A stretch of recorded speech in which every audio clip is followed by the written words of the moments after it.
Hi guys! Since nasa August month na tayo, narinig niyo na ba ang kasabihang Ghost Month?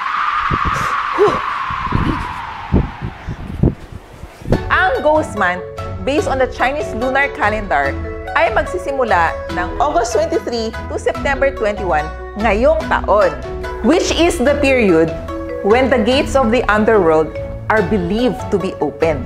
Nagliliparan daw ang mga espiritu sa kalawakan. Common misconception about Ghost Month ay titigil lang naman ang umpisa or yung first step. Like, huwag ka lang magsisimula ng bagong negosyo, huwag lilipat ng bagong bahay, huwag gagawa ng major financial decision or investment. Pag Ghost Month, hindi naman sinasabi na tigil construction na. As long as nag-mobilize ka na ng tao at nag-start na before Ghost Month officially starts, it's okay to continue construction.